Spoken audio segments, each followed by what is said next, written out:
여러분 반갑습니다. 아모르기잼 줄리아입니다. 오늘 저는요, 여러분들에게 직접 손으로 해석을 써야 하는 이유를 말씀드리겠습니다. 우리 손독해 이런 이야기 들어봤을 겁니다. 강의를 듣는 것도 도움이 되지만 직접 자기가 영어 문장의 그 해석을 손으로 적어보는 건 꼭 필요합니다. 자, 우리가 이제까지 영어 공부를 할 때 문제점이 많아요, 사실. 근데 뭐가 제일 문제냐면, 제가 이런 비유하겠습니다. 우리 유명한 피겨스케이터, 그죠? 전설의 김연아 선수. 김연아 선수의 공연을 100번을, 1000번을, 10,000번을 본다고 칩시다. 봤어요, 눈으로. 김연아처럼 할 수 있습니까? 그럼 얼마나 우리가 많은 착각을 합니까? 영어도 마찬가지입니다. 예? 그 멀쩡한 해석, 시중 교재 구입하면 해석이 나와 있죠. 그 해석 옳은 모범 답안 같은 해석을 본다고 다음에 그렇게 우리가 쓸 수 있는 게 아닙니다, 전혀. 그래서 너무 조금만 생각해보면 상식적인 이야기인데 참 안타까운 경우가 많습니다. 상식적으로 생각을 해본들 우리가 아주 쉬운 지문이든 어려운 지문이든 그 영어 문장의 모범 답안 해석을 본다고 해서 본인이 그렇게 수많은 틀리는 이유가 수정되지 않듯이 여러분들은 모범 답안의 해석을 보는 게 문제가 중요한 게 아니라 직접 해석을 적어야 된다는 겁니다. 그럼 제가 이야기를 드린 이유는 제가 유튜브로 초급자, 중급자 강의를 하고 있습니다. 근데 저는 특히 초급자 학생들이 걱정이 되는 게 있어요. 첨삭을 잘 못합니다. 지금 제 영상을 듣고 제가 하는 해석을 적고 끝내면 큰일 납니다. 뭘 하셔야 되나? 우리 학생들이 뭘 놓쳤는지, 우리 학생들의 해석에서 무엇을 적용하지 못했는지를 적어야 된다는 거예요. 그래서 지금부터 제가 한 5분 동안 얘기를 할 테니 압축해서 제발 실천하시길 바랍니다.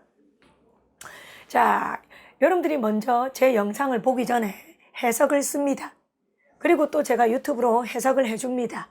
그럼 우리 학생들은 뭘 해야 되냐 하면 첫 번째, 예를 들어 볼게요. 주어 동사에서 동사가 만약에 BPP였습니다. 수동태. 그런데 우리 학생들은 그냥 뭐뭐 했다라고 적었어요. 다시, 영어로는 BPP였는데 우리 학생들은 뭐뭐 했다라고 적었어요. 이거는 왜 틀렸나? 수동태인데 능동태로 착각했다 그 말입니다. BPP면 뭐뭐 했다가 아닙니다. 뭐뭐 되어진다, 뭐뭐 되어졌다 이렇게 해야 된다고. 또 만약에 동사 자리에 should do가 있었어요. should 조동사. 그런데 여러분들의 번역에는 should가 반영이 되지 않았어요. 혹은 조동사 should가 잘못된 의미로 반영이 됐어요. 그럼 어떻게 첨삭해야 될까? 조동사 should를 발견 못함 또는 조동사 should를 적용 못함 이렇게 해야 됩니다. 그래서 동사 첨삭할 때 크게 두 가지를 유념하십시오. 첫 번째는 능동태를 수동태로 한 건 아닌지, 수동태를 능동태로 한 건 아닌지, 그 다음 조동사가 번역에 제대로 반영되었는지. 그럼 그런 게 틀렸을 때는 멀쩡한 답만 적어놓는 게 아니라 능동태를 수동태로 착각함 이렇게 적으라고요. 또는 수동태를 능동태로 착각함 이렇게 적으라고요. 그 다음 조동사 should를 제대로 모름 이렇게 적으라고요. 자, 그 다음입니다. 영어에는 동사도 되고 명사도 되는 단어가 많아요. 예를 들어 경험이란 단어 experience가 동사도 됩니다. 경험하다. 그런데 우리 학생들이 문맥에는 단서가 있어요. 이 experience가 명사인지 동사인지 알려주는 단서가 있다고요. 예를 들어 experience 앞에 조동사 will 있었어. 그럼 조동사 뒤에는 동사가 와야 되죠? 그럼 여러분들은 이 experience를 동사라 생각하고 번역에 반영을 했어야 돼요. 그런데 이 experience를 그냥 경험 이렇게 적었어요. 그럼 여러분들은 동사를 명사로 착각했다라고 첨삭해야 됩니다. 다시 동사를 명사로 착각 또는 명사를 동사로 착각 이렇게 첨삭할 일도 있을 겁니다. 그 다음 세 번째입니다. 엄청난데 전치사입니다. 전치사는 여러분들의 번역을 읽어보면 아예 반영이 되고 있지 않아요. 이거 왜 이렇게 누가 이렇게 개판으로 만들었습니까? 학생들을 가르치려면 영어에서 전치사는 가르쳐야 된다고요. 제발 진짜 답답해 죽겠어요. 영어의 전치사가 160개입니다. 160개. 그죠?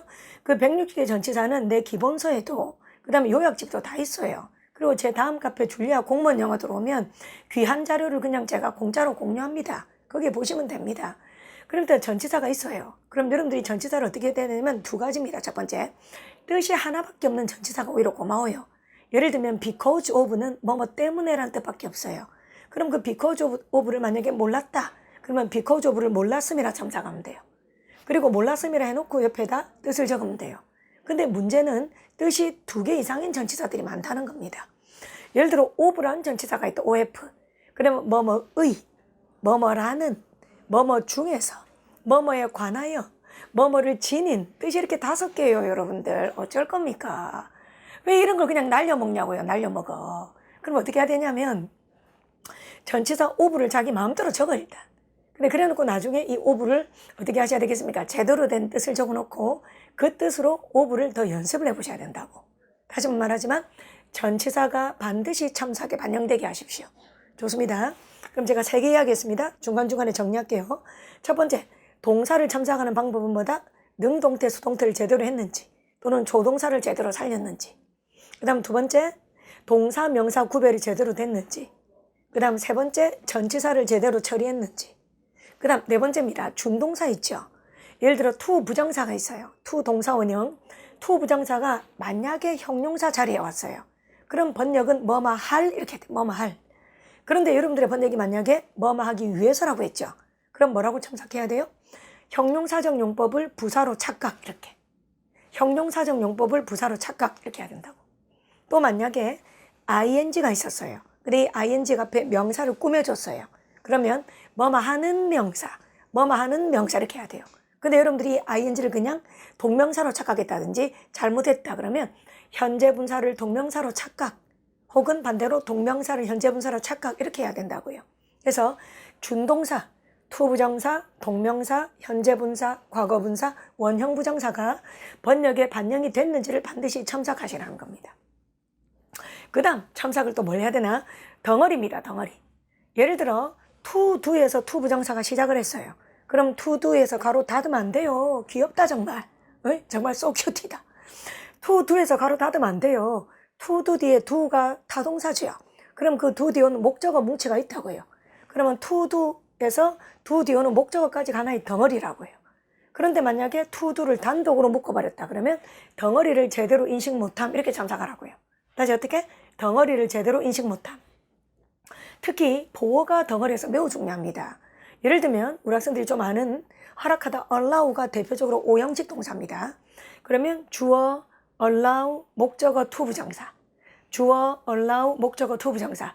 그런데 해석을 어떻게 했냐? 주어는 목적어를 허락한다? 틀린 겁니다. 덩어리를 몰랐던 거예요. 주어는 목적어가 to 부정사 하도록 허락한다. to 부정사 하도록 이렇게 해야 된다고. 그럼 결국은 허락하다 allow가 오형식 동사라고 외웠지만 막상 번역에서는 반영이 안 된 거예요.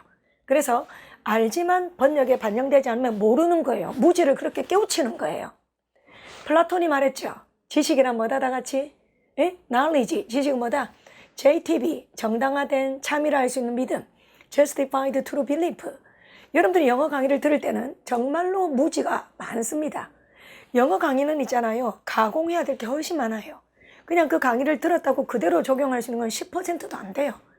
다시 언어로서 가공을 하고 시사 상식과 결합을 하고 논리와 결합을 하고 독서력과 결합을 해야 돼요.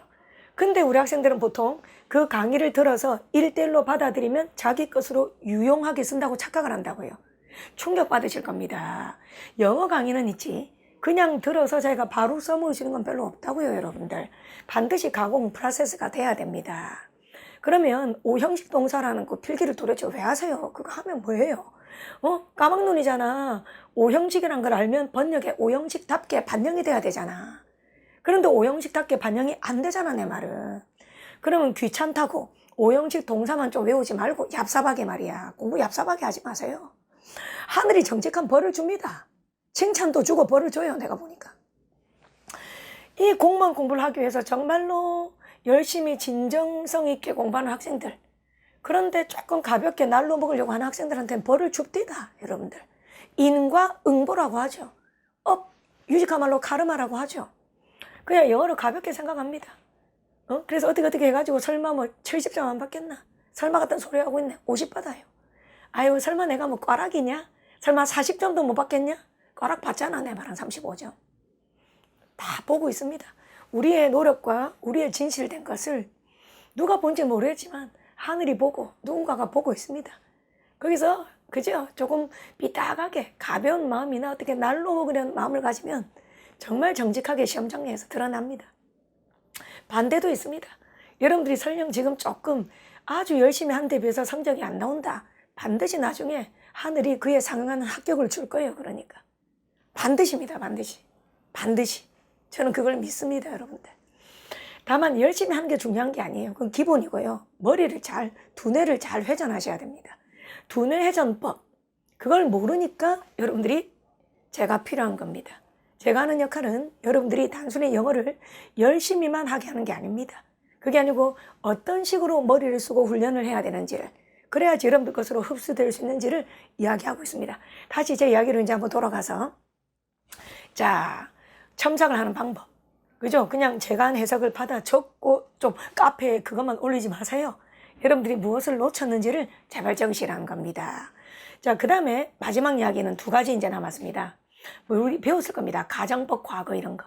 또 도치구문, 또 이때 강조구문. 이걸 우리가 특수 패턴이라고 해요. 그럼 특수 패턴은 어떻게 첨삭해야 되냐면 발견 못함 혹은 적용 못함이라고 하셔야 됩니다. 예를 들어 if 가정법 과거 완료가 있어요. 제가 평소 때 안다고 생각했어요. 근데 막상 그 지문에서 if 가정법 과거 완료가 들어있었어요. 그런데 우리 학생들의 해석에는 if 가정법 과거 완료가 없었어요. 그러니까. 그러면 어떻게 적어야 돼? if 가정법 과거 완료 발견 못함 이렇게 적어야 돼. 발견 못함. 그 다음 2번째, if 가정법 과거 완료라는 걸 봤어요. 그런데 번역에는 만일 주어가 동사라면 이렇게 했어요. 틀린 거야. if 가정법 과거 완료는 만일 주어가 동사 했었더라면 그래야 된다고. 그럼 이건 뭐다? if 가정법 과거 완료를 봤지만 번역으로 반영이 안 된 겁니다. 그럴 때는 어떻게 적어야 된다? if 가정법 과거 완료 적용 못함이라고 하세요. 다시 한번 말하지만 특수구문들 이런 것은 발견 못함 혹은 적용 못함 이런 식으로 첨삭하시라는 겁니다. 그 다음 마지막 단어 첨삭입니다. 한 문장 안에 존재하는 단어 있죠, 여러분들. 이 단어는 어떻게 첨삭하셔야 되냐면 첫 번째는 문맥에 맞게 못했다라고 하셔야 됩니다. 문맥에 맞게. 예를 들어 단어를 적어도 왠지 봐요. 딱 보면 우리 느껴지잖아. 어떤 해석을 학생이 적은 걸 읽어보면 이 학생의 지적 수준은 초등학생도 안 되는지, 아니면 이 학생의 지적 수준은 그래도 신문이나 잡지를 꾸준히 읽는 성인 수준인지, 아니면 이 학생은 정말 뛰어나서 정말 교수 수준으로 하고 있는지. 뭐 교수 수준은 제가 바라지도 않아요. 그걸 왜 하겠습니까? 근데 제발 너무 해석을 초딩처럼 좀 하지 마요, 여러분들. 초딩처럼. 세상 돌아간 걸 전혀 모르고 정치, 경제, 사회, 문화 읽은 글이 없으니 단어를 너무 초딩처럼 한단 말이에요. 초딩스럽게. 여러분들. 그렇게 초딩스럽게 해석을 하는 이유는 스키마가 부족하고 글을 많이 안 읽어서 그래요. 그럴 땐 어떻게 첨삭하냐면 그 단어를, 어떤 단어를, 특정 단어를 쓰고 이 단어를 문맥에 맞게 못함 이렇게 적으라고. 그리고 그 단어의 문맥적임이 그런 스키마를 바탕으로 한 뜻을 풀어서 적으라고. 풀어서. 예를 들면 우리 학생들이 만약에 집단을 뜻하는 단어 여러 개가 있어. 그럼 집단을 뜻하는 단어가 그룹도 있고 팀도 있고 커뮤니티도 있고 공동체, 사회, 소사이어티도 있고, 그 다음에 또 대중이나 이런 걸 말한다고 헐드도 있어. H-E-R-D. 그럼 만약에 헐드라는 단어를 예로 들어볼게요. H-E-R-D. 헐드라는 단어가 사전적으로는 물이나 때란 말이야. 그런데 그렇게 독해하면 진짜 초등스러워요. 보통 헐드는 뭐냐면 인문학 독에서 민중인 거예요. 민중. 다수를 말하는데 국민들이야. 근데 그 국민들이 집단이 약간 무지하다는 느낌을 주는 거야. 집단이 다수가 무지해서 그걸 떼잡아서 말할 때, 싸잡아 말할 때 헐드라는 단어를 써. H-E-R-D. 그럼 이 단어를 사전에서 외웠더라도 문맥에서 적합하게 녹여내지 못하면 그 단어를 모르는 거지. 아주 초딩스러운 유아틱한 번역을 해버리는 거죠. 그럴 때는 뭐라고 하신다? 헐드라는 단어를 옆에다가 풀어서, 이 단어의 용례를 풀어서 적어놓으시라 그겁니다. 첨삭. 그런 식으로. 또 그 다음 단어를 보면 뜻이 2개나 3개인 거 있죠. 근데 그 뜻이 2개인 단어를 문맥에 맞게 못했다. 그럴 때는 뜻 2개를 다 적어놓으시고 그 다음 그 2개의 단어 뜻을 다 외우려고 노력하셔야 됩니다. 마지막으로 철자를 착각하는 경우도 있어. 예를 들어 band, B-A-N-D를 band, B-O-N-D로 착각할 때도 있어. 그럴 때는 여러분들이 어떻게 한다? band를 band로 착각 이렇게. 다시 band를 band로 착각 이렇게 첨삭하시라는 겁니다. 그래서 여러분들이 손으로 독해를 적어보는 이유는, 해석을 적어보는 이유는 여러분들이 무엇이 발견이 안 되는지, 책 읽지만 무엇이 적용이 안 되는지를 노골적으로 본인 눈으로 보게 하는 그런 유용한 작업이에요. 그래서 번역을 손으로 해석을 쓰는 거예요. 근데 멀쩡하게 모범 답안이나 또는 제가 한 해석을 적어 놓는다고 실력이 느는 게 아니에요. 제발. 답답해 죽겠어요. 그러니까. 그래서 다시 한번 말하지만 이제부터는 조금 더 영리하게, 자, 제가 유튜브 촬영을 할 때 해석을 말해주고 또 해석하는 원리나 문법 설명도 합니다.